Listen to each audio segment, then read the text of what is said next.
بسم اللہ الرحمن الرحیم۔ دروس البلاغہ خطبے کے سبق نمبر 4 میں خوش آمدید۔ آج کے سبق میں ہم خطبے کا جو آخری پیراگراف ہے اس کو پڑھیں گے۔ عبارت دیکھ لیں، ترجمہ کرتے ہیں، آخر میں اس کی تشریح کرتے ہیں۔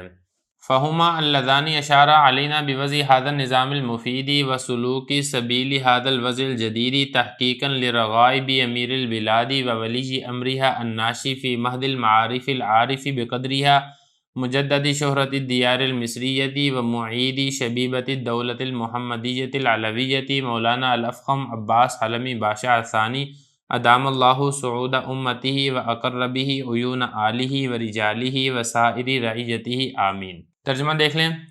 یہ دونوں حضرات ہیں جنہوں نے اشارہ کیا ہماری طرف اس فائدہ مند نظام کو وضع کرنے کا اور اس نئی ترتیب کے راستے پر چلنے کا،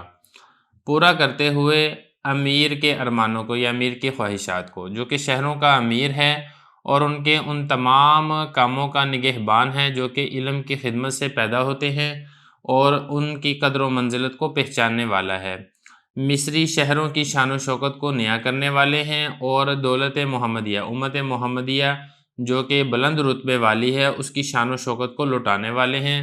ہمارے فضیلت والے سردار عباس حلمی پاشا الثانی، اللہ تعالیٰ دائمی رکھے ان کی امت کی سعادت مندی کو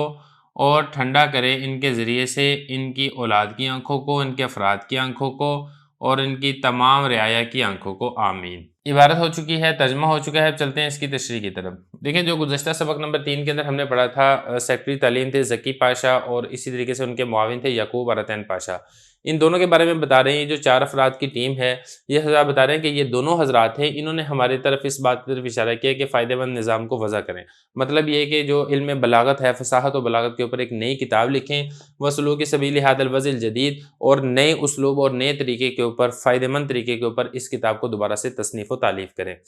تو اس میں ایک مقصد اور بھی تھا کہ جو مصر کے جو بادشاہ تھے عباس حلمی پاشا الثانی، ان کی بھی یہ والی خواہش تھی کہ یہ جو علمی خدمت ہے یہ پوری ہونی چاہیے۔ تو یہ بتایا تحقیقاً پورا کرتے ہوئے لرغائب، رغائب کا مطلب ہوتا ہے ارمان، جو امیر البلاد، جو شہروں کے امیر ہیں، مطلب یہی جو بادشاہ ہیں، ان کے جو ارمان تھے ان کو پورا کرنے کے لیے اس کتاب کو لکھنے کا ہمیں انہی 2 حضرات نے حکم دیا تھا۔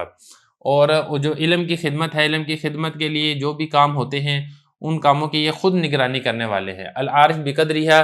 اور ان کی قدر و منزلت کو پہچاننے والے ہیں۔ مطلب علمی خدمت جتنی بھی ہیں اور جو افراد کار ہیں، جو رجال ہیں، ان کی خدمت کیسے کرنی ہے، ان کا مقام اور مرتبہ کیا ہے، اور علمی خدمت کرنے کے لیے جن اسباب اور وسائل کی ضرورت ہوتی ہے، یہ جو بادشاہ تھے عباس حلمی پاشا الثانی، یہ ان ساری چیزوں کو پہچانتے تھے اور ان کا خیال اور لحاظ کیا کرتے تھے۔